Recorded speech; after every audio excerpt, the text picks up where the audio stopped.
rework, and silent frustration. We are leading in hybrid work, cross culture teams, and high speed change. The cost of miscommunication is no longer soft, it's measurable. Delays, conflict, low trust, poor customer experience, and leadership fatigue. The VAK framework, visual, auditory, and kinesthetic, gives leadership a practical advantage. Communication is the way that lands for every mind in the room. Today, we are joined by Dharshani Sivakumar, founder of DS Image Consulting and an NLP master practitioner focused on emotional intelligence and human influence. The conversation is designed to give audience the usable language, practical patterns, and leadership level clarity. Before we dive into the topic, let's have a small video about Power of Knowing Forum.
Let's welcome Darshni to the podcast event and dive into the topic. Hi Darshni, welcome to our podcast. How are you today? Hi, good evening. I'm good. How are you? Good, Darshni. That needs to start with, why do smart people still get misunderstood and how does the VAC system change that? Thank you for the great kickstart question. So, before that, just a small introduction before I go and answer this question here. When we talk about VAK as a communication model, it basically stands for visual, auditory, and kinesthetic. And these three styles, all the individual in an organization or on a personal level will have this, and one will be dominating. How to identify that dominating towards once this podcast starts and when we start having the conversation, I will bring these pointers as to how you can identify this, how this can change in the way we communicate with someone with a question what our moderator asked for today. Now, we all watch TV, right? We have seen that settings of a TV, right? You have for your visual, you have a setting. For audio, you have a setting. At least for these two, you have settings in the TV. In a Yeah. TV, when you go to an audio setting, what all do you find in an audio setting? You'll find the bass. A lot of these things is that the pitch, the tone, all these things will come under your audio. When you go under your visual setting, you will have your brightness, contrast, all these kinds of things will come. Now, how do you identify when you're communicating with your languages?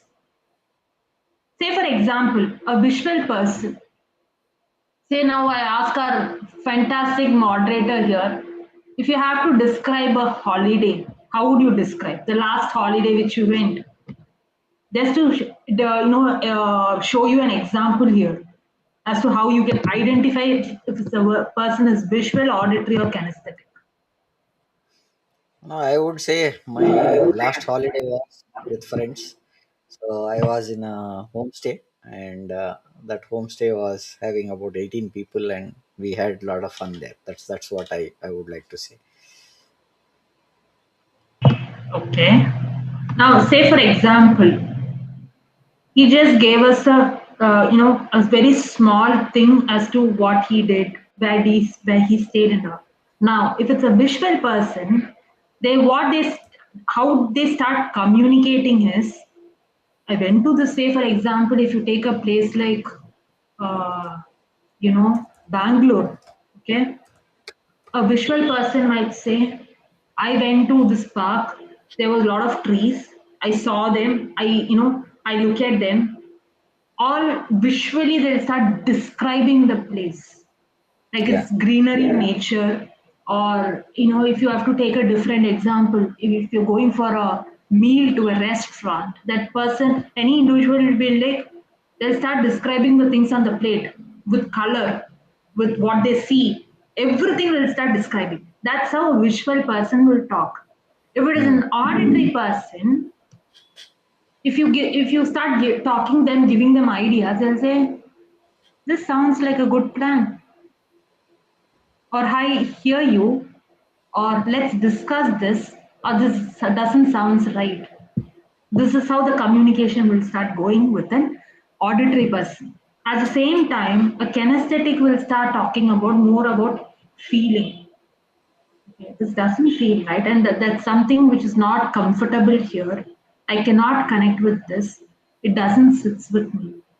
This will Hmm. how a kinesthetic talking. The easiest way how you can use VAK in your communication is look out for these keywords in every individual whomever you're talking to. Initially, to start with, don't do when a communication is happening. Start practicing this with you hearing a podcast or something like that, so that you get used to. Otherwise, what will happen when once you start communicating, you'll start losing the content of what the other person is telling you when you start looking out of this for these keywords. Initially start practicing it with when you're watching movies, or when you're listening to something, or when you're seeing something. Practice this. The keywords, like, simple. For a visual person, they'll say look, see, all these kinds of words will come as a keywords. For an auditory person, it will be like more of, it sounds like very high to me. All these kinds of words will come. A kinesthetic person will always start the sentence or communication with feeling. Just look out for these keywords, and then accordingly you can change your language or the way you communicate with anyone for that matter. Over to you. What you are saying is, if you are a visual person, you have a different way of explaining. If you are an auditory person, you have the sounds or the noises that you heard. Maybe it can be birds, it can be nature, you can be looking at it. Now coming to audio visual, the guy would say there was a beautiful park there were a lot of birds there, and the noises were there. So I think that's what you are saying. How do you explain visual, auditory and kinesthetic communication styles without stereotyping people? Okay. Without, see, all these three styles will be there. But please do not categorize or put into people into boxes. Okay, this person is visual, this person is kinesthetic. No, doesn't work like that. Many of them will have one dominating style. Why we are focusing on the dominating style is because when something is told them into that format, they understand it better. Mm. Or maybe if you feel, okay, if you feel you're not you're very doubtful about what style a person is, observe the language initially. If not, you might have to say the same information in three different styles. Mm. Maybe you have to do that. And yes, it will differ from situation to situation. If you feel, okay, if it's a person is not understanding, maybe there are other factors which is contributing that that person is not understanding. Maybe his or her presence of mind is not there.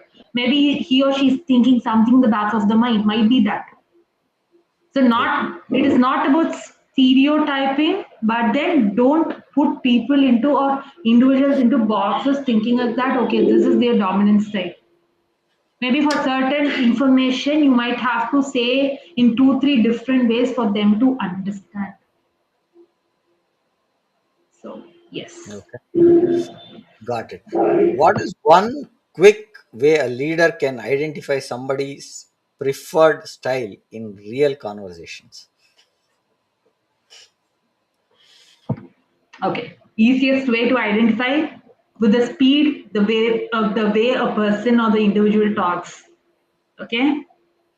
Now, for an auditory person, the breathing will be faster and he or she will talk fast. Hmm. Okay. Then you might have to, that is one way for an auditory person. For a visual person, um, it'll differ with individuals, it might differ, but then he or she will use more words to tell you something. Okay. He or she might use more words. If he has to tell you, if he or she has to tell you something, he or she will start talking like telling a story. That's how a visual talks.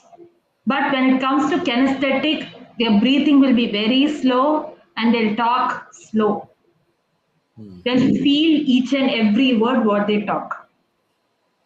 That's the easiest way to find a style in a person. Okay. Got it. Now, what we are saying is, we are saying keep it practical, right? And emphasize on the preferences, not the personality, right? So you are saying that mention cues, words like she, see, hear, feel, right? Pace those gestures and response patterns, because whatever you respond, how you respond, it gives you a lot of communication style, is what you are saying. Your message isn't what you say, it's what the other person can receive. So I think what we communicate, if the person is able to receive it, I think that's the best thing that you can get. Why do high performance teams still suffer from miscommunication? See, in today's time is one main big constraint. In certain, at least in organizations, there are many times or many situations where you might have to put an information in a very detailed manner.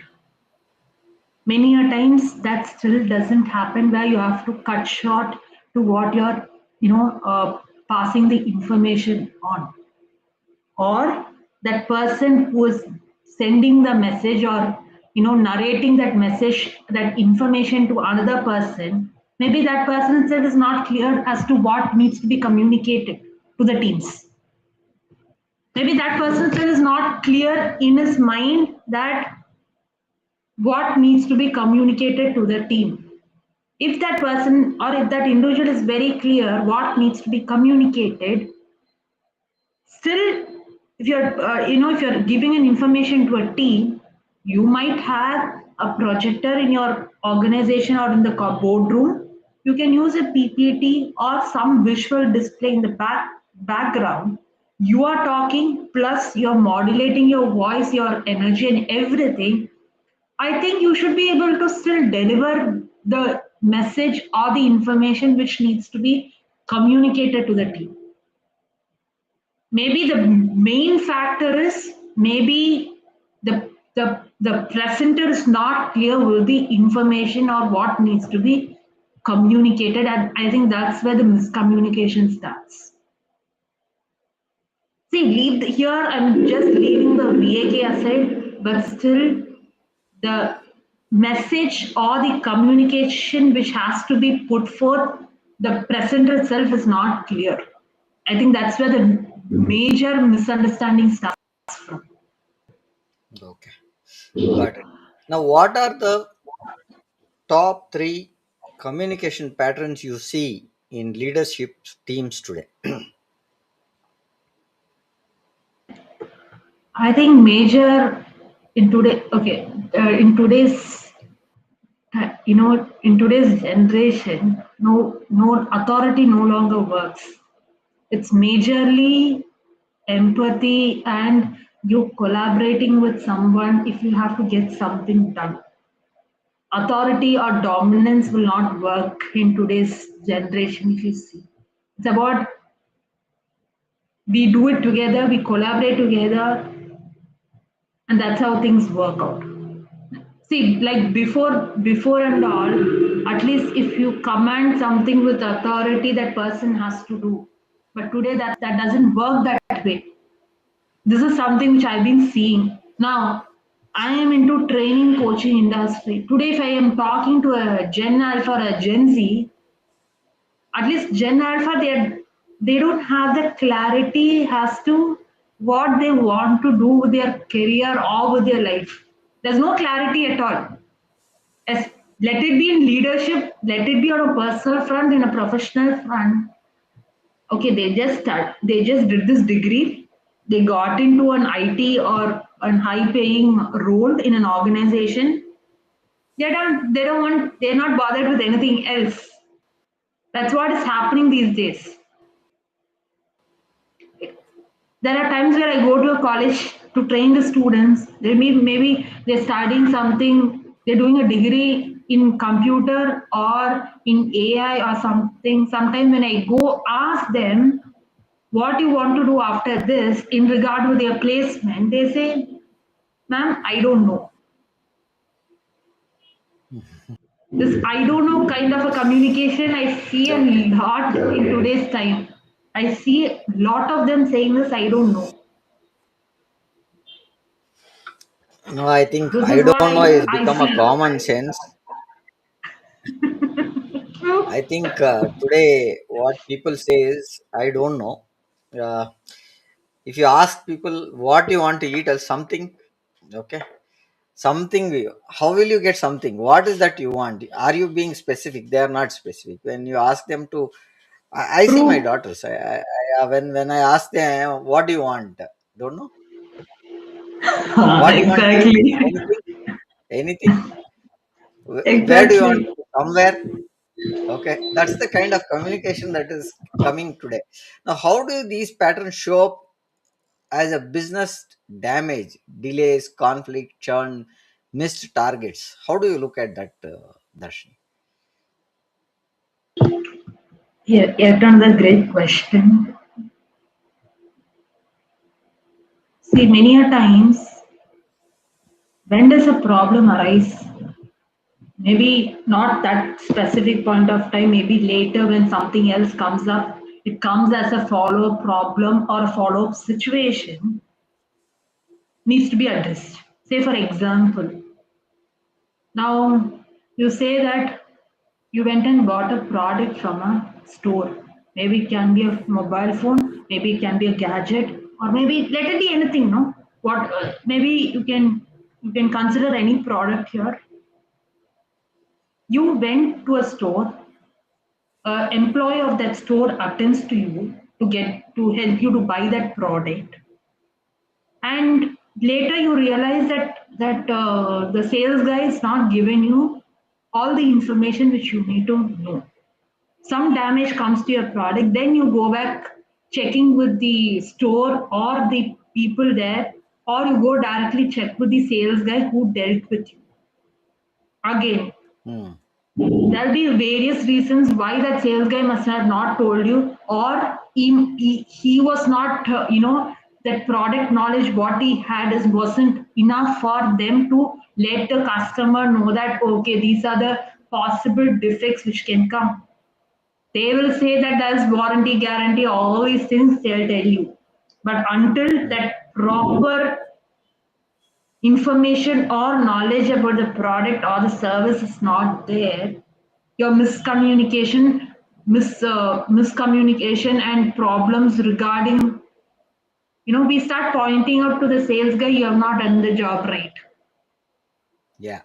In every field, there is a defect or something is there, but many a times that is not being told, but many a times it's the way how we handle or how we use that product is where it lies. Many a times we don't Hmm. handle certain products properly.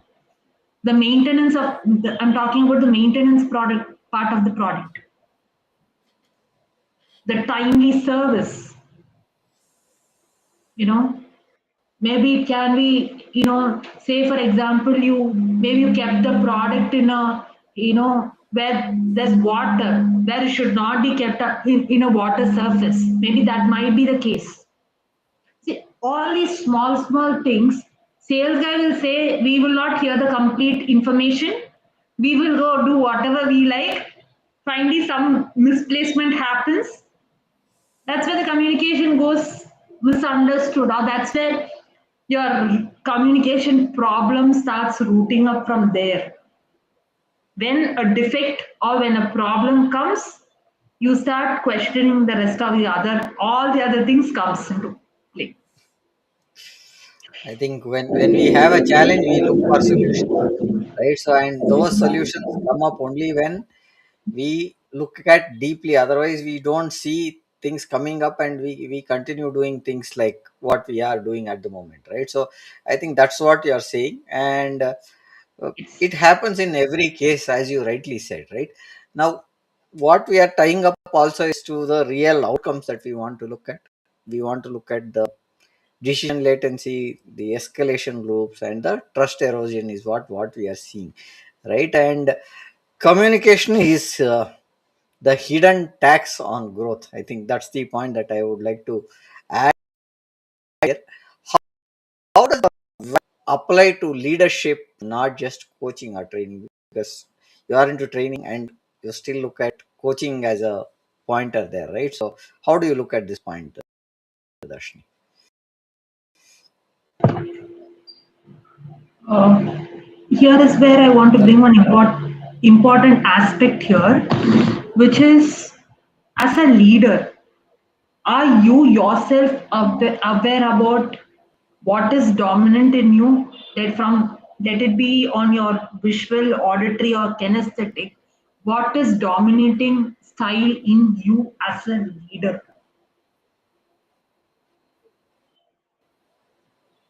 Okay. First step is this, where you identify yourself as a leader. You need three. You have to be the combination of three as a leader, because you are dealing with different people, different audiences, different ways to communicate with all of these people when you are in a team or in a leadership position.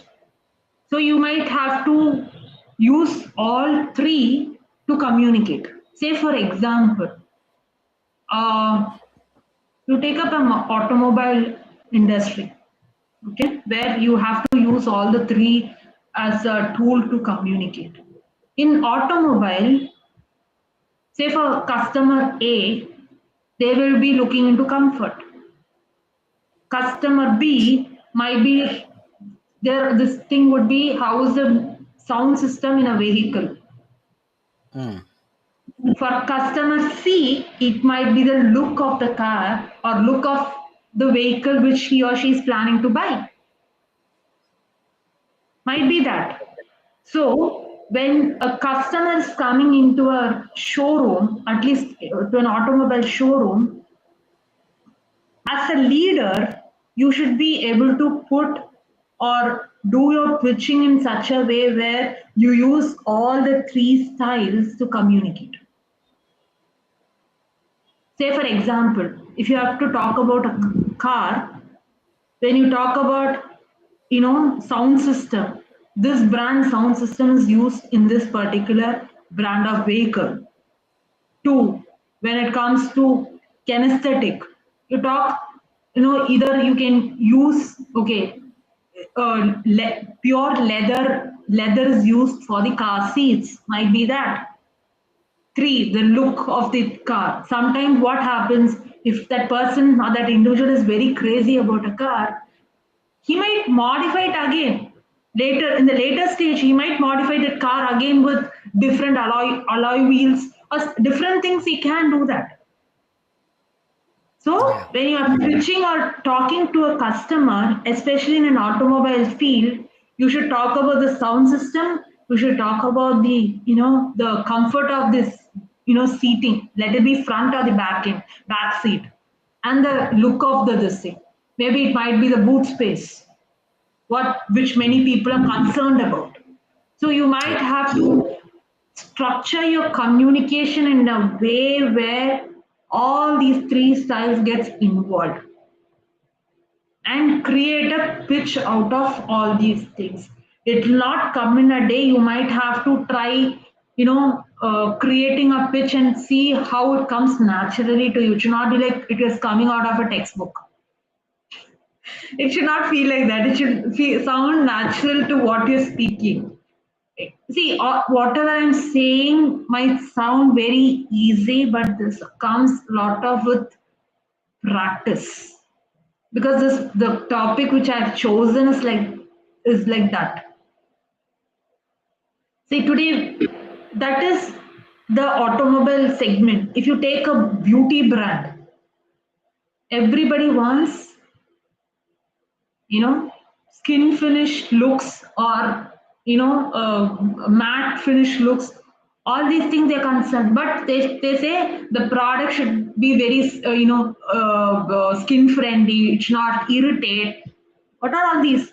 Again, here is where they talk visual, auditory, everything comes into picture. If you look at the way a sales person communicates in a beauty brand store, they talk about, they ask you, do you have a dry skin? Do you have an oily skin? Why do they ask you this? They want to understand. So again, there also VAK comes as a leader. So first this, you becoming aware as to what your style of communication happens better, and use that when you being a leader so that you can communicate better. I hope I answered that question. I think very clearly saying that how it is different from just saying and practically doing is right. So I think that's the point. In boardrooms and leadership reviews, how does VAC change and how we present the strategy and the risks? Because strategy is one way, presenting a risk is another way, right? So there are two different ways. Risk always has some business alignment, whereas strategy is business growth, right? So how do you look at this, Darshani? See, when we have to talk from this kind of a communication model, at least when presenting this, I would say always have something visual in hand. It can be a pie chart or a flow chart or something like that, or something visually which can represent using diagrams. You don't have to literally, you don't have to write all the information like an story there. Not required. Take the main bullet pointers, use a diagram. If you feel okay, if you're, say for example, thank you for that wonderful question here. Here is where, when you want to talk about strategy, use something like a mind map. When I say mind map, you have a topic, you can maybe create three connecting pointers. From there, again, bifurcate it. You can use mind mapping to explain your strategy. When you have to talk about your growth and your problems, use diagrams and charts. Is the best thing you can use. It's not just about you using your verbal communication alone might not help. It might start confusing the audience or the team who is listening to you. At least in meetings like where it is going on a serious hot discussions, it's always better to use a chart or an excel or a powerpoint there.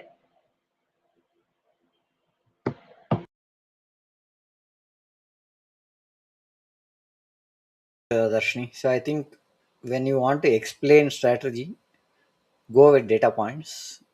Explain risk, go with the quantification of how the risk can affect you, right? So there should always be a supporting evidence or pointers that make it very clear. And use the VAC system is what you are saying, also where we are Yes. seeing visual, auditory, and kinesthetic. So if you are able to say all three combined formats, I think the message gets delivered is what you are saying. What Yes. does multi-model leadership communication look like in one message?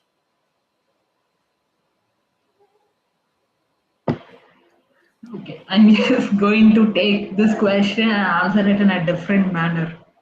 All of us like different personalities.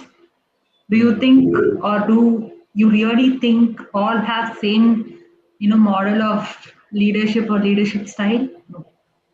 You take Okay. Priyanka Chopra, she'll have a different one. If you take our Narendra Modi, he'll have a different one. If you take Steve Jobs, he'll have a different leadership style. You know, and again, this question also comes down to one point, which is your situation.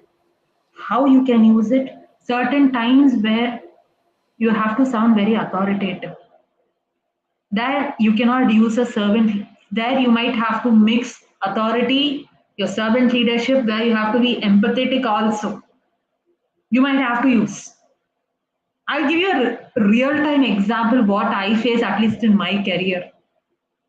What happens is when I go for a corporate training, many a times I'm many a times I look like a college going girl. Okay. But what happens the minute I wear something formal with a jacket and the way I communicate might not be in my regular tone, but the way I start communicating on a higher pitch, on a stronger voice, it gives a different message. The way normally I speak and the way I raise my voice and when I start talking with more stress on every word, you'll sound more authoritative. If you go back and listen to this podcast once again, you'll feel the voice modulation difference. And that's where you start using voice modulation. If you are using multi-modal leadership in the way you communicate, it's majorly a voice modulation which changes them and your body posture also as at the same time. There are many a times to just make the audience or the people comfortable around you. They might any leader might start with a very soft, mild tone, but as the comfort sets in, this voice, everything will start changing slowly. Everything will start changing here. Initially, to set that rapport building on the right state, only till then that soft spoken things happen. But you cannot be everywhere, you cannot be soft spoken. That might backfire. It might backfire a lot of times. But you should know. And this is where maybe I would say if if you're a leader or if you're a CEO watching this, I would say go back. The best tool here which you can use is the same power of knowing forum. Go back to Kavina Ilavarison's podcast where she talks about communication intelligence model. Again, there's a lot of other factors which comes into play. I'm not bringing that here. Please go back and watch that, this podcast video for reference. To simply put this answer in a very simple terms, multimodal leadership will be based on situations because we're all leaders in our own field, what we do. And we all have different situations which we face. If anybody feels you want a clear, specific solution or an answer, you can directly connect with me or put it as a question under this, podcast. Or if you're watching this on LinkedIn or Facebook, put it as a comment under. I will answer, or we both will put our viewpoints as depending on the question. Because now whatever I'm giving is a very general uh, points which you can use. If anybody is looking for something specific, connect with us. We will help you out further depending upon what you're facing.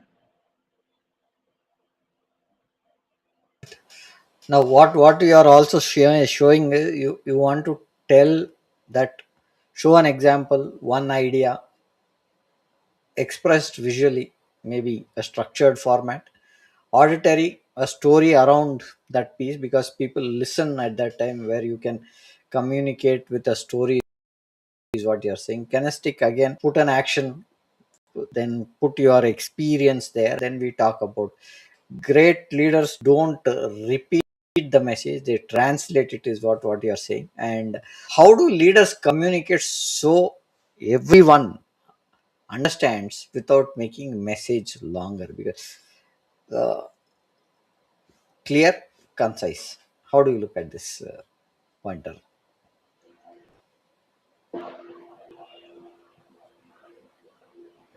Again, great question. Okay. Now, um, see, either here, okay, let me put this in a very simple words. The way I define leadership, what would I say?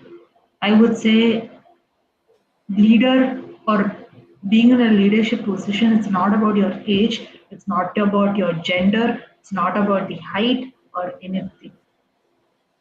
Do you have the ability to stand up and take responsibility for what you do? You being a leader or you being a team member. You can be a team member also, but at the same time, do you have that capability or the responsibility of taking ownership of something? Is what I would define a leadership as.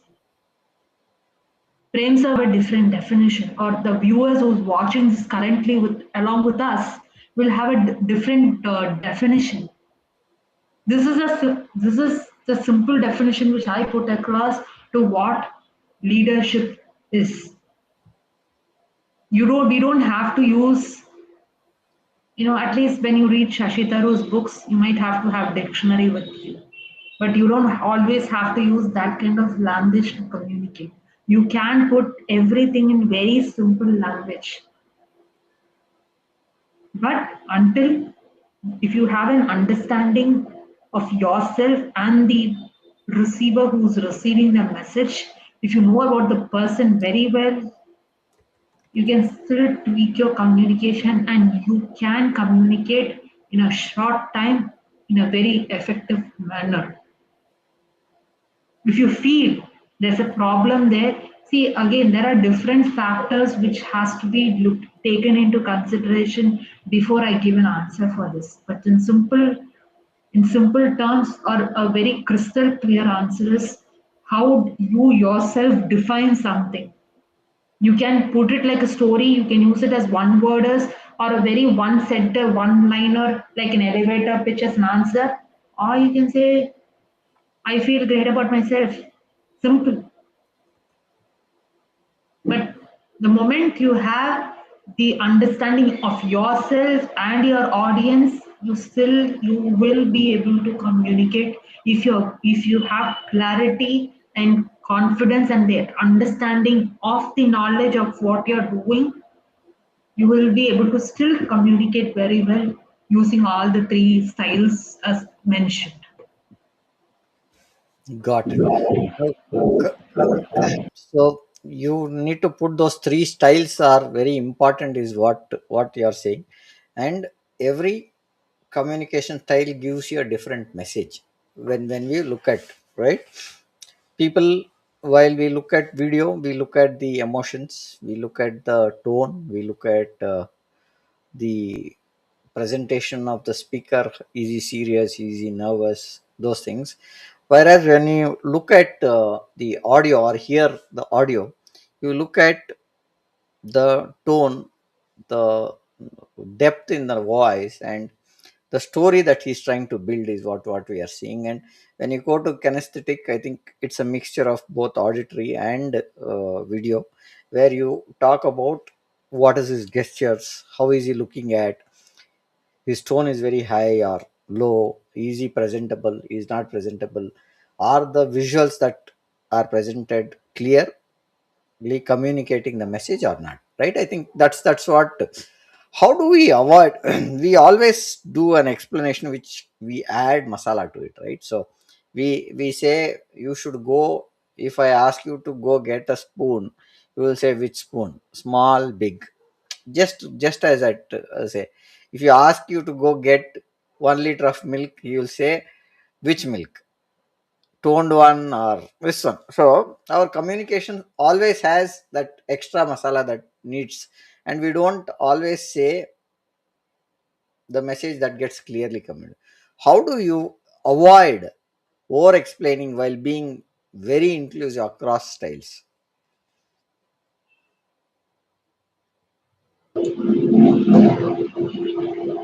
Here, main important thing which you have to be aware is, please do not start pleasing people here. Hmm. You want to communicate a message, communicate that message. Don't think that what will the other person think. No. Yeah. Here, the main important aspect which has to be avoided is, don't get into people pleasing. People pleasing, or you know, if I start communicating something, will that person take me seriously? Don't Hmm. get into this kind of pitfalls, is only the answer which I would give. Yes, there are other factors also. Many are times, maybe you're not clear with what needs to be communicated. Please go back and check, or talk to someone who told you to do this communication with the person, get it clarified, and then go communicate. If you feel you have not understood the message in the right manner, if that is the case. But the main pitfall is, please don't get fall into people pleasing here. And the times where you have to communicate certain things, please communicate. Don't hold yourself back. Let me not communicate this. What, if he or she doesn't likes it, what will happen? Yeah. Don't do that. You have to communicate what needs to be communicated at the right time. And that's a fine line between ego and self-respect. If it Hmm. is damaging your self-respect, please go speak to the person. If two or three more people is involved in your communication, please go talk. Maybe for instance, you can go have a separate communication with the two, three people, and then bring everybody together and have a conversation. If not, if you know, it's always best to have all the three in a room and get it sorted out. When it's your ego, you will know. You'll always start using I kind of a thing. That you can easily identify with the kind of communication which gets happens, which happens there, or which is going to happen. That you will Got be able to identify if it is your ego or your self-respect is getting hurt there. got it. What you are saying is offer crisp tools, maybe a headline pointer where you say with something bulleted where you say this is the action, ask what is required or the what is the method that you want to do, and look at how do we look at confirmation loops, right, where you get this, is this okay, this is what is fine, if this is done, how do we look at it. Now clarity is more words, not more words, but clarity is being at a better design. Now you say this is action, these are the steps that need to be done, this is the results, these are the steps that need to be done. I think that's the way you can look at is what I see. Now coming to the next point, what role does emotional intelligence play, whether it is communication lands where.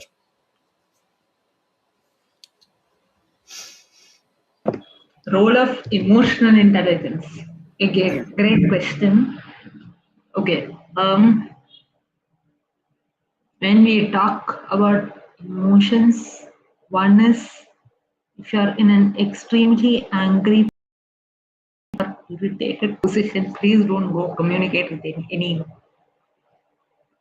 Because again, if that person is kinesthetic, he or she will start talking more on feeling. The rest too will just get avoided. Say, for example, uh, say in an organization front, I'll start this answer with, your boss comes and screams at you.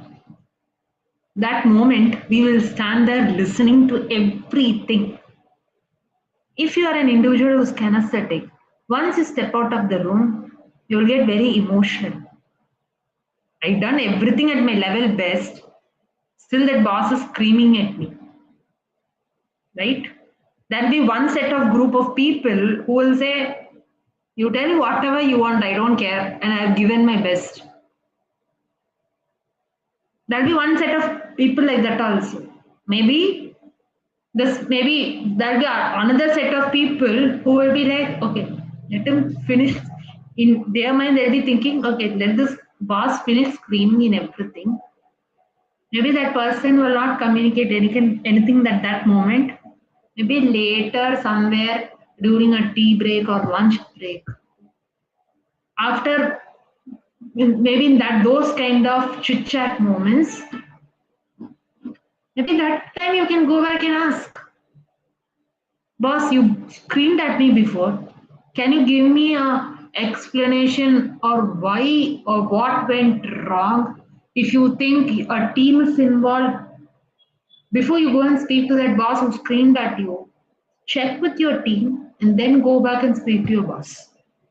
Yes, emotions play a big role here. But if you are a person who does not have a hand holding of your own emotions and how you handle it, then it is a question, because it's going to either it is going to person or spoil the whole relationship there. Pitfalls can happen when it comes to emotions.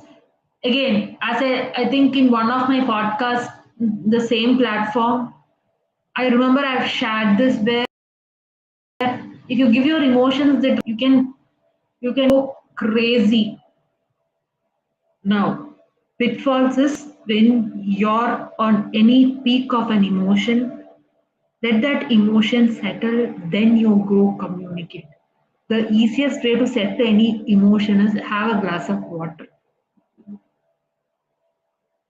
See, again, this is a separate topic which can be emotional intelligence itself is a vast topic like what we are discussing. We're just discussing the tip of the iceberg when it comes to VAK as a communication model or your emotional intelligence.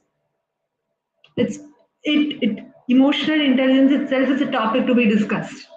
So the easiest way is to have water or remove yourself out of that situation and discuss it later. But yes, it has a big role. Got it. How do emotions block understanding even when the message is correct?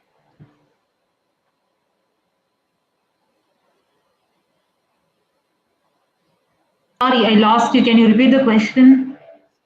How do emotions get blocked understanding when even the message is correct? Okay. Now, when we suppress something, okay, when we start suppressing something, either you will start feeling as your throat is choking something inside your throat, might be, or it might be you start sweating. When you start communicating, when you're suppressing your emotions, either the flow of communication will not be at its best level, or what will happen, what you thought, you might be communicating something else different. That would also happen. Maybe the message is right. Maybe when your emotion starts taking control over you, the way you said the message might get in a wrong manner. Especially this happens when you have when you're going for work, when you have to separate your personal and your professional things aside. That's when this kind of emotional blockages can come into picture. How you can avoid this is when you have to communicate something, give it a pause. Maybe later in the day also you can go communicate that to the concerned person. Maybe at that given point of time, don't communicate, because sometimes the right message can be interpreted in a wrong way. Can not necessarily, but again, it will vary from situation to situation. The way I handle might differ from Prem sir, how he handles a situation. Maybe certain people will start, even for a small problem, they'll start panicking like anything. But will that help? No. Then somebody else has to take in charge. Imagine people who is working like in a, in a emergency crisis kind of a situation where either you have to call the cyber security or the police department, or if you have to take, in different countries, if you have to call 911. Imagine the kind of emotions what they go through, where they are attending calls only at for an emergency situation. They have to keep their emotions in control and communicate. They should not sound panicked. It will go for a toss. The message will get misinterpreted there. Then you have to be careful. So yes, you might have to block your emotions at certain point of time to do the right thing, or you should start identifying with each emotion. How do I react, or how do I respond to really work on your emotions? But yes, it's a slow, step by step, day by day process. So yes. I think what you are saying, the fastest way to lose influence is to ignore emotion, right? So I think that's the point that you are trying to say. Now, with this, Dashni, we are on top of the hour. I've taken some of the takeaways which we I want Sure. to look at what we have been discussing for the last 45-50 minutes now. VAK helps leaders translate message into formats people can receive without losing precision or authority, right? That's the first point. Miscommunication isn't soft issue, it creates measurable business drag. There would be rework, delays, and at times trust breakdowns also that could look at coming up in the pointers. Now, EI or emotional intelligence is a delivery system of clarity, right? And tone and the safety decide whether logic lands or something else lands. So I think that's the point that we want to look at. Best teams use simple communication operating systems: headline, structure, confirmation, and action of ownership. That's the pointer that they look at. As you rightly said, in tech and cybersecurity, VAC turns complex risk into shared understanding, driving real adoption and execution. That's the pointers that I have taken. Any point that you want to pass to the audience before we conclude the session, Darshni? Okay. Before I go give my final this thing, no questions from the audience. I'm surprised.